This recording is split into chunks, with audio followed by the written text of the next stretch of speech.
90 రోజుల కోర్సు పూర్తి చేస్తే చాలు 100% ప్లేస్మెంట్ సపోర్ట్ తో సాఫ్ట్వేర్ జాబ్ మీ సొంతం. వెంటనే కోడ్ జ్ఞాన్ డెస్టినేషన్ ని సంప్రదించండి.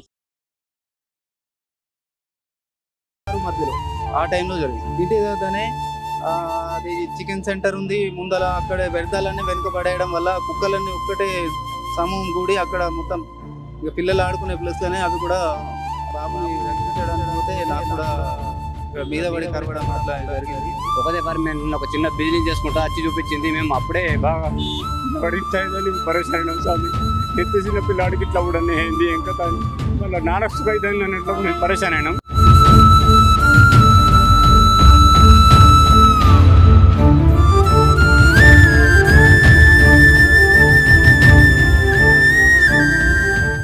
Welcome to Suman TV.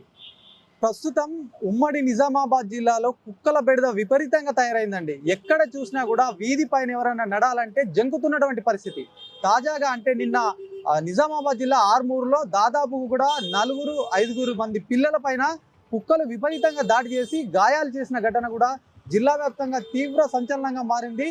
ఆర్మూరులోని పిల్లలు స్కూల్ నుంచి బయటకు వచ్చి ఇంటి ముందర ఆడుకునే క్రమంలో పట్టి ఇట్లా కండని పీకేసిన ఘటన కూడా మొత్తం వాళ్ళ పేరెంట్స్ మొత్తం కూడా ఆగ్రహం వ్యక్తం చేస్తున్నారు. ఎందుకు ఇట్లా ఇంత ఘోరంగా జరుగుతుంటే దీనికి సంబంధించినటువంటి అక్కడ ఉన్నటువంటి నగరపాలక సంస్థ కానీ అక్కడ మున్సిపల్కి సంబంధించినటువంటి అధికారులు ఏం చేస్తున్నారని కూడా క్వశ్చన్ చేస్తున్నటువంటి పరిస్థితి.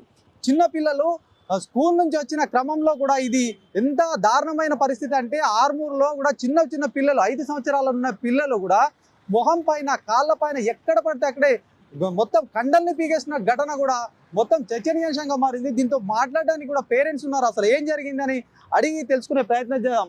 చెప్పండి అన్న, ఏంటి అసలు నిన్న మొత్తం ఆర్మూర్ నగరంలో కూడా కుక్కలు మొత్తం భయంకరంగా చిన్న పిల్లల్ని సైతం కూడా పీక్కు తిన్నటువంటి పరిస్థితి మీ బాబు ఆడుకునే క్రమంలో జరిగిందంటారు. మరి అసలు ఏం జరిగింది? అసలు బాబు స్కూల్ నుంచి వచ్చారు. స్కూల్ నుంచి వచ్చి యథావిధిగా ఇక చిన్నపిల్లలతోటి ఆడుకుంటానే ఉన్నాడు. ర్యాంప్ దగ్గర ఆడుకుంటున్నాడు. అది ఎక్కడి నుంచి వచ్చింది తెలియదు కానీ వచ్చేసేసి బాబుని కరవడం ప్లస్ అక్కడ బాబుని రక్షించడానికి పోతే నాకు కూడా ఇక్కడ మీద పడి కరవడం అట్లా జరిగింది. మా నుంచి మళ్ళీ మా వెంకటేశ్వర కాలనీకి వెళ్ళి అక్కడ ఒక బేబీ 9 సంవత్సరాల పాపకు కూడా అక్కడ కూడా కరిచిందని చెప్పేసి త్వరలో అంటే చాలా త్వరగా యాక్షన్ తీసుకోవాలని చెప్పేసి మేము ఆర్మూర్ మున్సిపాలిటీకి విన్నవించుకుంటున్నాం. ఒకసారి చూడండి, ఏదైనా కాపాడబోయే క్రమంలో కూడా కుక్కలు తన పైకి వచ్చి కూడా ఇట్లా పీకేసిన ఘటన మన విజువల్స్ లో చూడొచ్చు. ఎంత ఘోరంగా అక్కడ ఆ పళ్ళు పడ్డాయి, చూడండి ఎంత గీతలు పడ్డాయో. ఇది ఎంత అంటే ఘోరమైనటువంటి పరిస్థితి. ఈ పెద్దవాళ్ళకి ఇంత ఘోరంగా ఉంటే చిన్న పసికందులు అండి, 4-5 సంవత్సరాలు ఉన్న వయసున్న పిల్లలకి అయితే ఇంకా ఎలాంటి ఇబ్బంది ఉంటుందో మనము ఇక్కడ చూసే మనకు అర్థమవుతుంది. హాస్పిటల్లో అడ్మిట్ చేశారండి. దీనికి సంబంధించి కూడా ఉటిన అక్కడ ఆర్మూర్లోని హాస్పిటల్ తీసుకుపోయారు, అక్కడ పట్టలేదు. తర్వాత నగరంలోని హాస్పిటల్ తీసుకొచ్చారు, అక్కడ పట్టకపోతే కొంతమందిని కూడా హైదరాబాద్ తరలించినట్టు కూడా తెలుస్తా ఉంది. వీళ్ళ బాబు కండిషన్ ఎలా ఉంది? ఇప్పుడు మీ కండిషన్ ఎట్లా ఉంది? బాబు నార్మల్గా ఉంది. సర్జరీకి తీసుకెళ్తున్నారు. సర్జరీకి తీసుకెళ్తామన్నారు సార్. ఇప్పుడు సర్జరీ చేయిస్తే బాబు పరిస్థితి ఏందనేది డాక్టర్ ద్వారా తెలుస్తుంది. ఏ సమయంలో జరిగింది అసలు ఇది? నిన్న సాయంత్రం 5:30 నుండి 6 మధ్యలో ఆ టైంలో జరిగింది. ఇంటి దగ్గరనే అది చికెన్ సెంటర్ ఉంది ముందల. అక్కడ వ్యర్థాలన్నీ వెనుక పడేయడం వల్ల కుక్కలన్నీ ఒక్కటే సమూహం కూడి అక్కడ మొత్తం ఇక పిల్లలు ఆడుకునే ప్లేస్లోనే అవి కూడా. ఏ కుక్క అసలు? ఎలాంటి వీధిలో ఉన్నటువంటి కుక్కలా లేకపోతే పెంచుకున్న కుక్క? వీధి కుక్కలండి. వీధి కుక్కలండి. ఏంటి ఇంతమందిని కరవడం ఏంటి అసలు? మీకు అంటే ఒకే కుక్క అందరిని కరిచిందా, మరి వేరే కుక్క?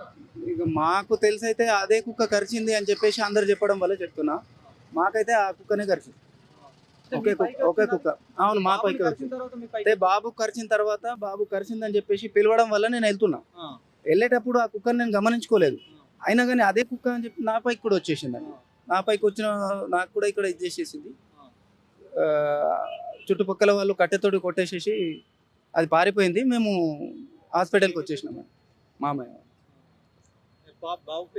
వివాంష్, గుజరాతీ. చూడొచ్చు, వివాంష్ అనే 4 సంవత్సరాల బాలుడు. 4 సంవత్సరాలు ఎంత పసికందు ఉంటారో వాళ్ళు ఏం తెలియదు, అన్యం పుణ్యం తెలియని బాబుని విపరీతమైనటువంటి ఆ ఉరుకులు పరుగులతో వచ్చేసేసి ఒక గల్లీలో ఉండేటువంటి కుక్కలు కూడా అక్కడ ఉన్న పిల్లని పట్టి పీక అంటే మొత్తం ఇది చెంపని బట్టి మొత్తం గుంజేయడం. అసలు ఏంటి అంత చిన్న పిల్లలకు? ఇప్పుడు పెద్దవాళ్ళకే ఇంత గాయమైందంటే చిన్న పిల్లవాడి పరిస్థితి ఎలా ఉంటుందో ఒకసారి మనం ఊహించుకోవచ్చు.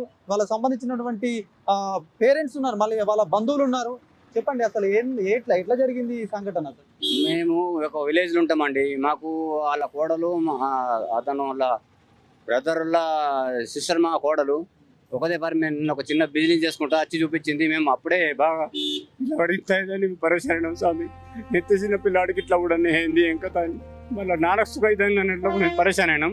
ఇది చూసుకుంటే మరి గవర్నమెంట్ కానీ ప్రభుత్వం కానీ వెళ్ళి చర్చ చేసుకొని ఏదో మున్సిపాలిటీ వాళ్ళు కానీ చేసేసి ఈ కుక్కలు పెడదాన్ని తీసేయాలని మనమే చేస్తున్నాం స్వామి. Thank you. ఇంత ఘోరంగా అంటే బాగా ఘోరం ఉన్నది స్వామి, అది విపరీతమైన ఘోరం ఉన్నది. పిల్లవాడు ఎంత తట్టుకున్నాడు ఏం కదా మేము అర్థమైతలేదు. పిల్లవాడికి ఎంత ఘోరం అంటే విపరీతం తీసేసింది ఇక్కడ మొత్తం ఈ గ్రంథ తీసేసింది స్వామి. చూసింటేమో కదా టీవీలో కానీ దాంట్లో ఫోటోలో కానీ. ఎప్పుడు అంటే చూడగానే ఉరికొచ్చేసారు అంటే పిల్లడికి అరుపులు ఏమైనా వచ్చిందా? బాగా వినిపించింది. మేము పల్లెటూరు ఉంటాము, వీళ్ళు దగ్గర ఉంటారు అన్నట్టు, మేము ఒక విలేజ్ ఉంటాం అన్నట్టు, అక్కడికి వచ్చినాము. చెప్పండి అసలు ఏంది ఇంత జరుగుతుంది? మరి చాలా భయంగా బయటకు వెళ్ళాలంటే కూడా చిన్న పిల్లలు ముఖ్యంగా చాలా ఇబ్బందులు పడుతున్నారు. ఎంత ప్రాణాలతో చెలగాటం ఇది.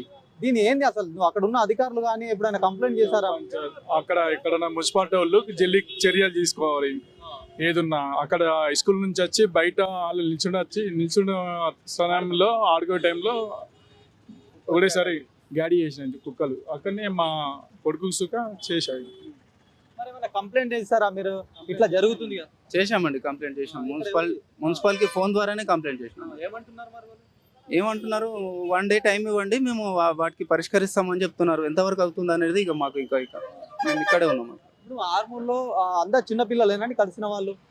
ఖర్చిన వాళ్ళు ఒకరు ఆటో డ్రైవర్ అంటున్నారు, ఇంకొకరు ఎవరో అంటున్నారు. మా బాబు, నాకు ఇంకో అట్లా 8 మెంబర్స్కి కలిసిందండి. ఇది మొత్తానికి దాదాపుగా కూడా 8 మందికి కలిసినట్టుగా కూడా స్థానికంగా తెలుస్తా ఉంది. దాంట్లో ముఖ్యంగా కూడా ఈ వివాన్స్ ఏదైతే వివాన్స్ ఉన్నాడో చాలా ఇబ్బందికరమైన పరిస్థితి. ఆ డాక్టర్లు కూడా సర్జరీ చేయాలి అని కూడా చెప్తున్నటువంటి పరిస్థితి. అంటే ఎంత ఘోరంగా ఆ కుక్క ఎంత తన బలాన్ని అంతా కూడా ఆ బాబు పైన వేసి పీకితే గనక ఇంతంత మాంసం కూడా బయటకు వచ్చినటువంటి సిచ్యువేషన్ అండి. కేవలం ఒక బాబు కాదు, దీంతో పాటు కూడా 2 సంవత్సరాలు ఉన్నటువంటి ఒక పాప పైన, మళ్ళీ అదే 9 సంవత్సరాలు ఉన్నటువంటి బాబు పైన, ఇట తర్వాత ఆటో డ్రైవర్ పైన, తర్వాత పేరెంట్ ఎవరైతే కాపాడుతారో వాళ్ళ పైన ఇంత ఘోరంగా అంటే మరి ఇంత జరుగుతున్నప్పటికీ దీనికి సంబంధించినటువంటి అధికారులు, మున్సిపల్ అధికారులు ఏం చేస్తున్నారంటే ఒక క్వశ్చన్ అండి ఇది. వాళ్ళు ఖచ్చితంగా కూడా ఇది ఈ రోజు జరిగిన ఘటన కాదు, చాలా జరిగాయి ఇట్లాంటిది. నిజామాబాద్ జిల్లాలో సైతం కూడా ఇక్కడ ఉంటూ హైదరాబాద్లో నివాసం ఉన్నారు. అంటే ఇక్కడ స్థానికంగా ఇక్కడ వాళ్ళే అక్కడ గతంలో కొన్ని చూసుకుంటే గత 2 సంవత్సరాల క్రితం ఒక బాబు కూడా తీవ్రమైనటువంటి కుక్కల బెడతో చనిపోయిన ఘటన కూడా రాష్ట్ర వ్యాప్తంగా అప్పుడు కుదిపేసింది. దాని అనంతరం కూడా ఏదో తూతూ మంత్రంగా కొన్ని చర్యలు తీసుకున్నారు. దీనికి సంబంధించి కూడా అసెంబ్లీలో కూడా దీన్ని ప్రస్తావించారు. దాని తర్వాత మళ్ళీ శరామామూలుగా అయిపోయినటువంటి పరిస్థితి ఉంది.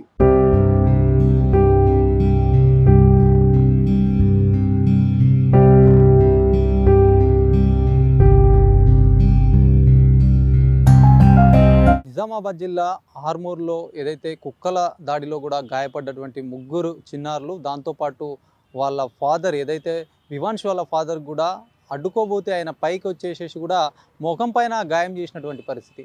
ఏదైతే హంసిని 5 ఏళ్ళు పాప ఉంటుంది, తనకు పెద్ద మొత్తంలో గాయాలయ్యాయి. వివాన్స్ ఉంటాడు, ఆయన 4 సంవత్సరాలు, ఆయనకు కూడా గాయాలయ్యాయి. దాంతోపాటు జేబీ హుసేన్ అనే 9 సంవత్సరాల బాలుడు ఉంటాడు, ఆయనను అంటే కుక్కలు పైకి వచ్చి ఒక వ్యక్తిని కరిచిన కుక్క అదే మళ్ళీ అతన్ని కరిసేసి మళ్ళీ వేరే వాళ్ళ దగ్గర కూడా వెళ్తుంది. అదే కుక్క కరిసింది అని చెప్తున్నారు. ఏదేమైనప్పటికీ కూడా ఆర్మూర్లో బెంబేలెత్తిపోతున్నారు ప్రజలు. అసలు పిల్లల్ని బయటకు పంపించాలంటేనే ఒక ఆందోళన చెందుతున్నారు. మరి ఇంత జరుగుతున్నప్పటికీ అక్కడ ఉన్న అధికారులు ఏం చేస్తున్నారు? మరి ఇది గతం కేవలం ఈ రోజుతో కాదు, గతంలో కూడా ఇలాంటి సంఘటనలు జరిగాయి. నిజామాబాద్ జిల్లా వ్యాప్తంగా కూడా పెద్ద మొత్తంలో కూడా కుక్కలు కరిచినటువంటి బాధితులు కూడా చాలా మట్టుకు కూడా అవస్థలు పడ్డారు. మరి ఇంత జరుగుతున్నా కూడా అధికారులు నిమ్మకు నీరెత్తినట్టు ఉండడం, అది మొత్తం కూడా దీనికి సంబంధించినటువంటి పేరెంట్స్ అయితే ఆందోళన వ్యక్తం చేస్తున్నారు. దాదాపుగా కూడా ప్రతి సంవత్సరం చూసుకుంటే 20 లక్షల వరకు కూడా ఒక సంవత్సరానికి బడ్జెట్లో కూడా పెడతారు. మరి కుక్కల సంబంధించి కూడా వాటిని నివారించే విధంగా కూడా ఇట్లాంటి ఇబ్బందులు తలెత్తుతూ ఉండడానికి బడ్జెట్ కేటాయిస్తారు. మరి ఈ బడ్జెట్ అంతా ఎటు పోతుంది? ఇంత జరిగినా కూడా మళ్ళీ ఇప్పటికీ దీనిపైన కూడా ఎలాంటి యాక్షన్ తీసుకోకపోవడం, ఏదైనా జరిగినప్పుడు మాత్రం దానిపైన ఏదన్నా తూతు మంత్రంగా చేస్తున్నారని కూడా ప్రజలు కానీ వాళ్ళందరూ కూడా ఆవేదన వ్యక్తం చేస్తున్నారు. దీనికి సంబంధించి ఇప్పటికే పెద్ద మొత్తాన కూడా విమర్శలు వస్తున్నటువంటి పరిస్థితి ఉంది. ఇట్లాంటి ఘటనలు పునరావృతం కాకుండా కూడా చర్యలు తీసుకోవాలని ఒకవైపు కోరుతున్నారు. దీంతోపాటు గత కొన్ని నెలలుగా చూసుకున్నట్టయితే హైదరాబాద్లోని పటాన్చేరులో కూడా అక్కడ ఉన్నటువంటి ఏదైతే బీహార్ నుంచి వలస వచ్చారో అక్కడ ఉన్నటువంటి స్థానికంగా పటంచెరులో వాళ్ళు నివాసం ఉంటున్న స్థలం నుంచి ఆ కాలకృత్యాలు తీర్చుకోవడానికి వెళ్ళిన ఒక పసిబాలుడు 8 సంవత్సరాల బాలుడి పైన కూడా ఆ కుక్కలు పీక తిన్న ఘటన కూడా హైకోర్టు కూడా దాన్ని సుమోటుగా కేసు నమోదు చేసి కూడా ఇట్లాంటి ఘటనలు 1-2 కాదు చాలా ఉన్నాయి. గతంలో చూసుకుంటే హైదరాబాద్లో మరో సంఘటన కూడా ఏదైతే ఒక మహిళ పైన కూడా 15 కుక్కలు ఒకేసారి ఏకదాటిగా కూడా విరుచుకపడడం, ఇవన్నీ కూడా మొత్తం ఓవరాల్గా చూసుకుంటే ఎక్కడ చూసినా కూడా కుక్కల బెడద ఎక్కువైపోయింది. కుక్కలకు సంబంధించి కూడా దానికి స్పెషల్ బడ్జెట్ అయితే పెడుతున్నారు. ఈ బడ్జెట్ సంబంధించినటువంటి కూడా ఆ కుక్కల నియంత్రణకు యూజ్ కావాలని చెప్పి కూడా ప్రజలు కోరుతున్నారు. మరి ఇట్లాంటి ఘటనలు కూడా పునరావృతం కావద్దు. ఎందుకంటే ఒక కుక్క కరిసిందంటే దాదాపుగా కూడా 4-5 ఇంజెక్షన్లు ఇప్పించుకోవాల్సినటువంటి పరిస్థితి ఉంటుంది. మరి ఇంత జరిగినప్పుడు కూడా ఇంతకుముందు ఇప్పుడు లేటెస్ట్ టెక్నాలజీ మొత్తానికి ఇంతకుముందు అయితే బొడ్డు చుట్టూ వేసేవారు, ఇప్పుడు 4 ఇంజెక్షన్లు వేస్తున్నటువంటి పరిస్థితి. మరి డాక్టర్లు కూడా దీనికి సంబంధించినటువంటి ఒకవేళ కుక్క కాటుకు గురైన వ్యక్తి కూడా దానికి ఇమ్మీడియట్లీగా కూడా వాటర్తో వాష్ చేసి సబ్బుతో క్లీన్ చేసుకోవాలి. దానికి సంబంధించినటువంటి ఏరియా ఏదైతే చుట్టుపక్కల ఉన్నటువంటి ఆసుపత్రికి వచ్చి ఇంజెక్షన్ తీసుకోవాలని ఒకవైపు సూచిస్తున్నారు. ఏదేమైనప్పటికీ ఇలాంటి ఘటన కూడా పునరావృతం కావద్దని చెప్పి కూడా ప్రజలు కోరుతున్నటువంటి పరిస్థితి. కెమెరా పర్సన్ సందీప్తో శ్రీనివాస్, సుమన్ టీవీ, నిజామాబాద్.